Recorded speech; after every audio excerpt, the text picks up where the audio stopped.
The Christmas story, the buildup, all the energy, the parts of the story that kind of come into it, it's a well-walked trail. You have heard this story before. There are those key words that kind of ring for all of us. The angel showing up for Mary, Mary being a virgin, Mary going to see Elizabeth, her song afterwards. By the way, the Gospel of Luke, the one thing Godspell did is that the Bible should be a musical. Every other character breaks out in song. We're only getting just a slight taste of this. The fact that Mary gets this news and breaks out in song is so good. But there are so many lessons that have been imposed on us, and as your pastor, there's something I just want to get off out of the way. You know, Jesus told Peter, I give you the keys to the kingdom, to bind and to loosen. There's a few things that need to get loosened up. Both in what we've been subtly taught or caught throughout our church experience. There's some things that really need to get loosened up in terms of our imagination. First, there's a few lessons that people have drawn from it's called the Annunciation and then the Magnificat, her going to visit Elizabeth, that people catch that the church, throughout generations, has subtly informed us. And they have tripped up so many people. They've been the cause of discrimination, marginalization, and hurt. One, I want to dispel something that feels kind of like, you're just pastor. The fact that Mary was picked because she was a virgin does not make sex bad. The fact, to the tune that the church has made sex this awful thing, and that's why Jesus is a good person, is because he showed up without anyone having to do the deed, is ridiculous and has caused so much harm about what we feel about our bodies. That's as much as I'll stick on that, because I know everyone's like, oh no. The next point, but it's connected. It's absolutely connected to it. Mary deserves wild amount of Christian attention. She is probably the single greatest example of what it means to be a follower of Jesus that we have in Scripture.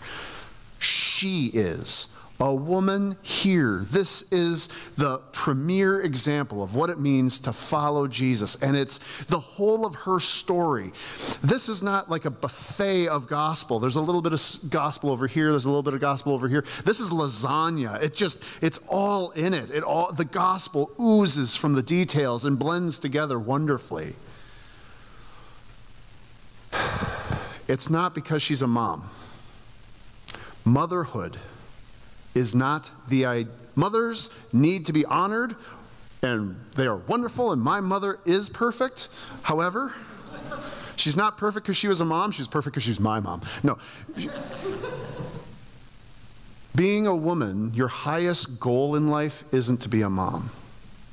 That's not what the church should ever be teaching, that the highest priority of anybody with a uterus should be to procreate. You can have goals well outside of that that are wonderful, life-changing, world-changing. This is just how Mary's story plays out. Okay. These are some of those subtle things. And sometimes it wasn't so subtle. Like the best thing you could do. The only thing that if you have a uterus, the thing you're doing is making babies. It's great. It is a miracle.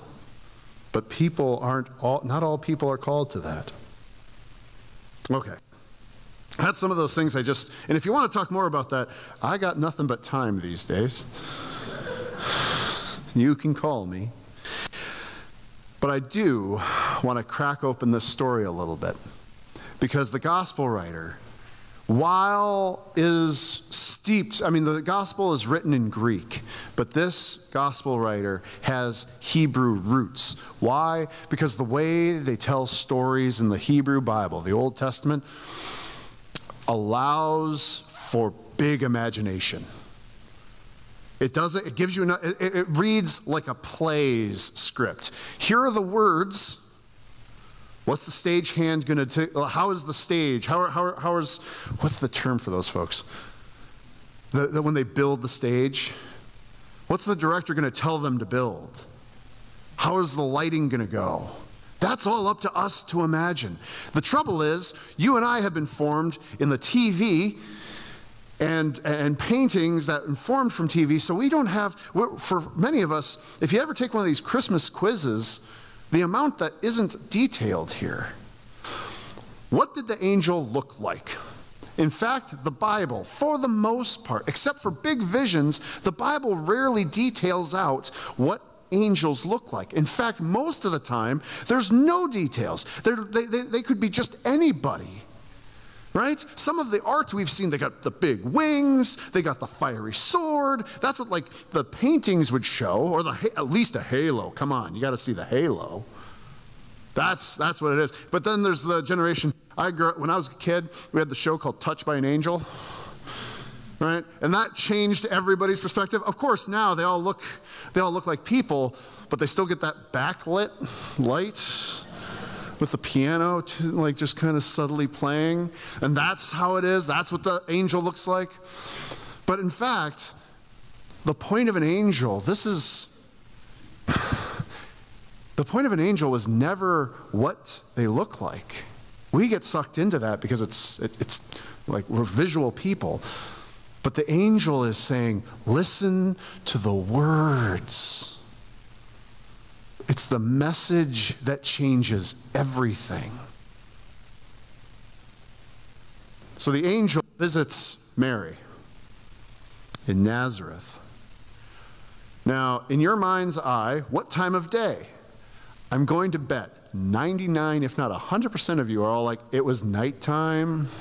She just got done with chores. She's getting for bed. And that's where the angel shows up. Doesn't say evening. Could have been the middle of the day. She could have been having lunch. She could have been at work. Wouldn't that have been an inappropriate time for an angel to come talk to you? Like, I got things to do. By the way, you're pregnant. What? Slow your roll, man. And a young girl, like the whole point of her, the translation of her being virgin is actually in the Hebrew is supposed to be young girl. In Greek, they do have the whole like sex thing mixed in, but the point of it is to actually age her. She's between the ages of 12 and 14, which gives you a sense of both how old she is, but around this time, she still would have been steeped in education of the stories of her people would have been the songs she would have sang. I grew up, everybody has a phone now, and if you love music, you can listen to your own sorts of music. You can have your own individual ear pods and listen to whatever you want. I just got my Spotify top 5. 3 of them are from my kids, I swear. But I grew up in the time where it was still mom had the radio, and I listened to Cool 108, Good Times and Great Oldies. And the rule in the car was I could change it to my station if she didn't know the words. I never got to listen to my music. For her, it was Elvis. And, I mean, I listened to so much great music. Y'all of that generation, y'all were spoiled. Y'all were spoiled in music. Mary's music would have been the prophets. It would have been the Psalms, the songs of her people. She would have had the song of Miriam on repeat, especially the songs that were sung in the Old Testament as the Hebrew people were liberated from Egypt. There are songs written in the book of Deuteronomy, in the book of Numbers. The words, she would have had that memorized. Why? Because now the Jewish people are under the thumb of a new oppressor, a new Egypt, only this time it's called Rome. It's not Pharaoh, it's Caesar. And she's just dreaming of the day that she's no longer under their thumb.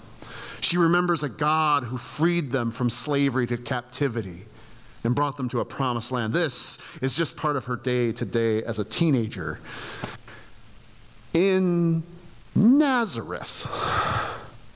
Now, for the bulk of my ministry career, I've been a pastor for 15 years. The majority of that time, I've been in greater Minnesota, and this metaphor sticks a little bit firmer when it comes to Nazareth. Nazareth is if it weren't for Jesus, we wouldn't know where Nazareth is.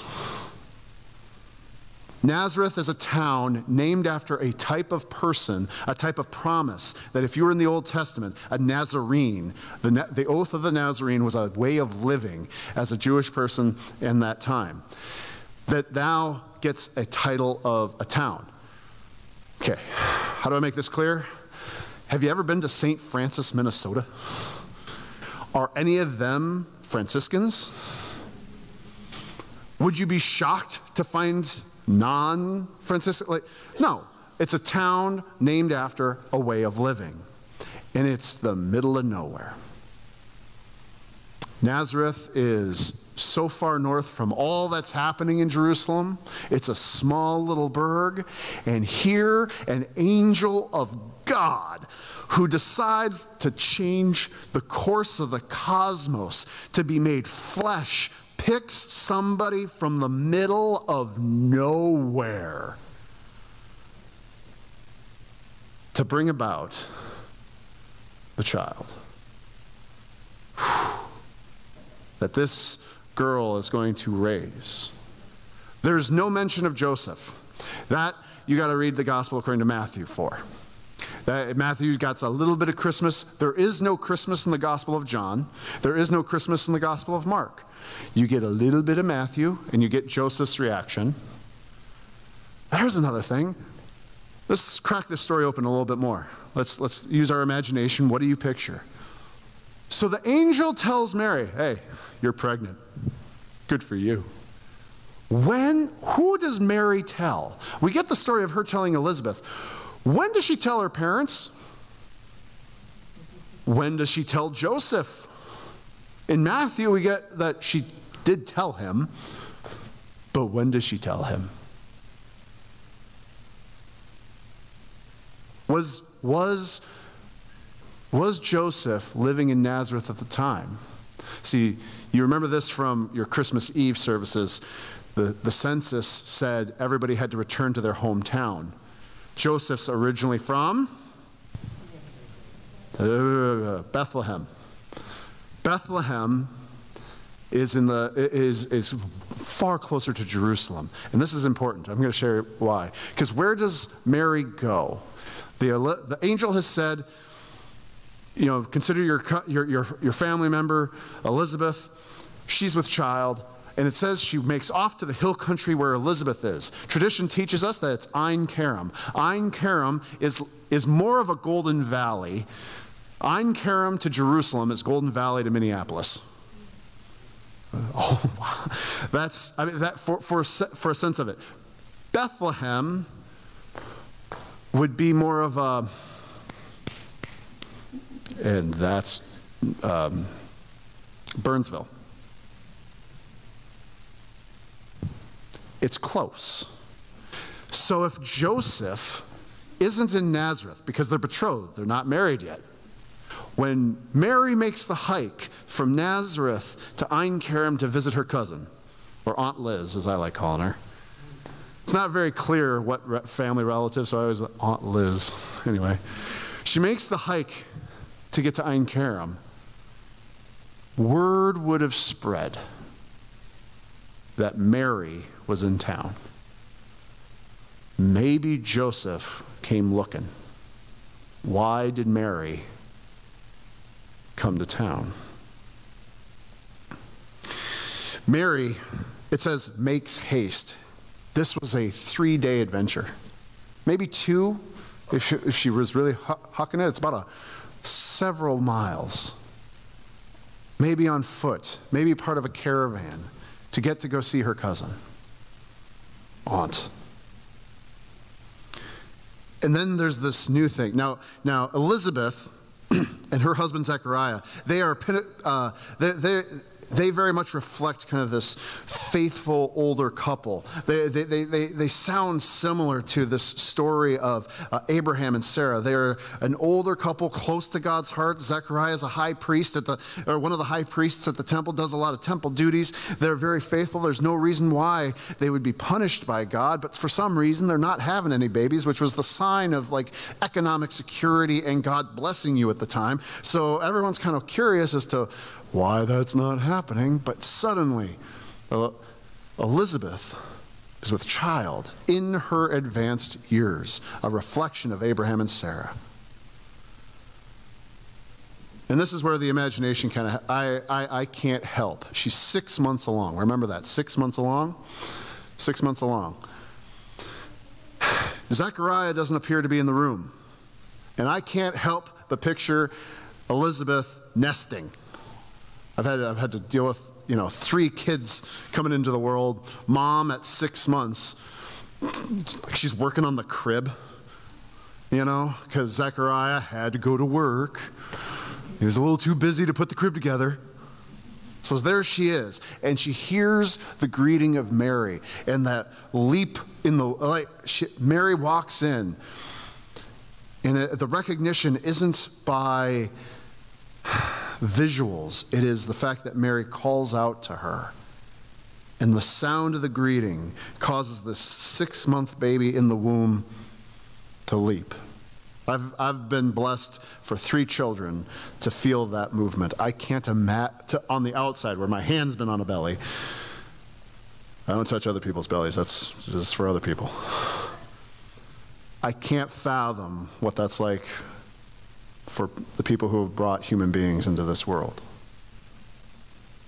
To have that magic, to participate in a miracle like that. Elizabeth turns around and gives, for those of you who are recovering Catholics, some of the lines from the Hail Mary. Hail Mary, full of grace, the Lord is with thee. Blessed art thou among women. Notice, blessed art thou among women. Among, not above. It's one thing to know. Try it. I'm with you.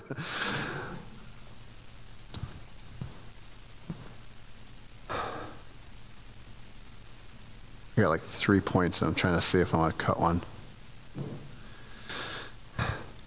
Mary's reaction to Elizabeth. If you were to just read the text, just a plain reading, up until now, you don't get a sense of if Mary is excited or not. All you have is the words on the page. You have Mary questioning the angel.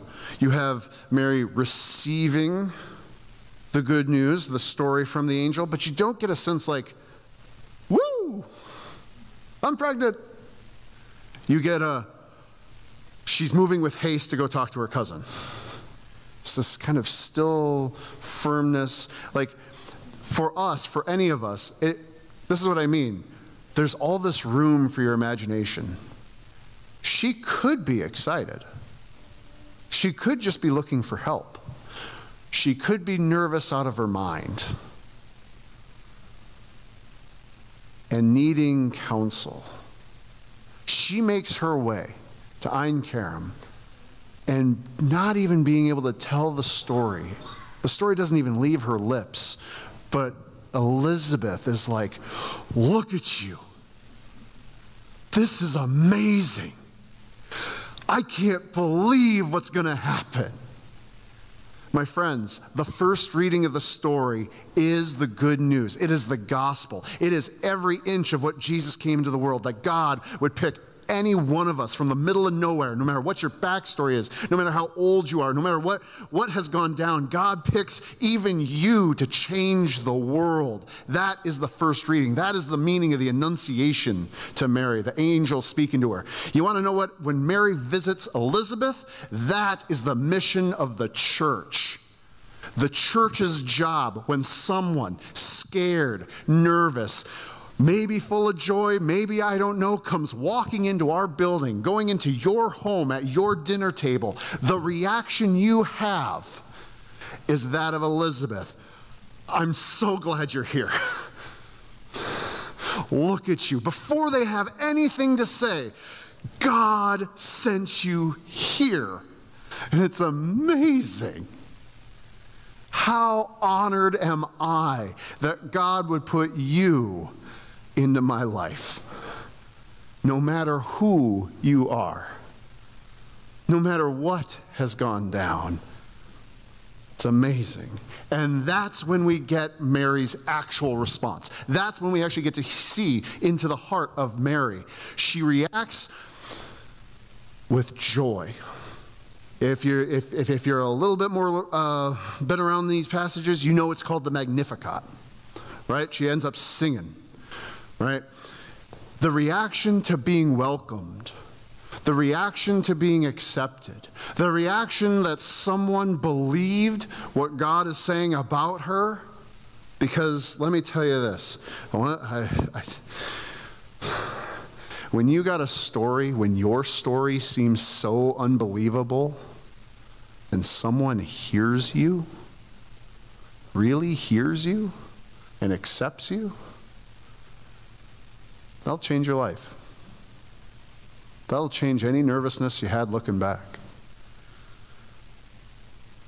She reacts with a song. Now, it's not, what's kind of fun is this isn't an original song. It's a remix. It's got passages from like Deuteronomy 10 and Psalm 136. 2 Samuel chapter 2. Like if you're steeped in the scriptures, you're like, I've heard that passage before. I know that tune. I can't believe I'm sharing this. This is completely off. Come find me after service and I will share this. There is somebody, oh God, okay. There's somebody on TikTok who is singing Jolene to the tune of O Come, O Come, Emmanuel. Right? And the question that we're like, I pitched this to my wife. I showed it to her, and now like the whole team, musical team at Messiah, is going to do the reverse. They're going to try and play Jolene and see if they can sing O Come, Emmanuel. I don't know if that's going to work. The reason I highlight this kind of mashup, this kind of mixing of Old Testament passages, why would this matter? She's a 14-year-old living under the thumb of the oppressor. She has these songs embedded in her. She's been singing this since the moment she saw a Roman soldier try to tell her friend or her teacher what to do. And when you really read, when you pick up that passage, like, you know, pastors, especially at Christmas, the idea of going political would really not be well advised. And then you go ahead and read the Magnificat. Cast down the mighty, fill up the hungry, send the rich away. Okay, Mary, she has these passages woven into her mind and her heart, so that's her reaction when she is filled with emotion, when she has come to the culmination of her life story, of this life-changing event. What does it come to her mind but the songs that she knows? And this is where it gets real. If that's part of who she is, if music is woven within her day, do you think she passed it on to her kids?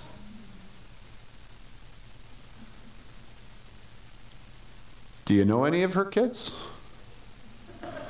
Well, one in particular comes to mind. I don't remember any stories of Jesus singing. Hold on. In the culmination, the highest moment of emotional experience for Jesus' life, he is on the cross. He looks down, he sees Mary, and he gives her instructions. This is how it lays out in Luke. He says from the cross, woman, which, another thing, talk to me. Behold, he said, behold your son, behold your mother. He's turning to his disciples and making sure that they're going to take care of her when everything's over. Do you know what happens next? After he's got her full attention, not that your dying child wouldn't have your complete full attention, but he has just said to her a sentence, and the next thing out of his mouth is, my God, why have you forsaken me? Now, for some of us, this is like, clearly he's in excruciating pain, and this is the feeling of like the divine nature is separating from him, or this is when God turned its back. When Jesus screams from the cross, my God, why have you forsaken me? He is quoting the Psalms. Why would he do that? Because in the moment of his greatest emotional peak, when he has finally claimed to the culmination of his life, he returns to what he was taught by Mary, that music will carry him from this life to the next. It's what his mom taught him. Sing it out. Sing through it. That is the power that music has in us, that we might be caught up even in the moments of and to share in that. This is what I mean by Mary is a premier example. I don't think it's about womanhood. I think it's about following Jesus. Is she scared when God puts a call on her life? Absolutely. I can't imagine why. Like the lack of detail gives me nothing but the impression that she's nervous. The fact that she up and leaves and runs to her cousin. The reaction of praise. To be able to trust that relationship she has with her family member. To be able to be counseled. By the way, what month did the angel show up? The 6th month of Elizabeth's pregnancy. And I only read it once, and I read it too quickly. After the Magnificat, there's one slight detail. Mary stayed with Elizabeth 3 months. Okay. 6 months of a pregnancy, 3 months later. Now, if you're looking for detail, like for me, some people, when I brought up that detail, will say, well, yeah, that's when Elizabeth shooed her away. Maybe. However, when the 3 times I've gone through this, especially the first time, we got books, the piles of them, the YouTube videos of like, what to expect when you're expecting. Those weren't around then. You know what they had? Other women. People have done it before. The sisterhood of mothers. This is what it was like for me. Here's the old wives' tale that I think worked. It was a rock that spun around over the belly, and that bingo bango. I think Mary stayed. I think Mary was there for the birth of John the Baptist. As part of this maturing process, to allow oneself to not just be, but to grow. And then finally, to be so woven in. This is why I encourage Bible study. This is why why singing will always be a part of the Christian experience. Not because I think I have a good voice.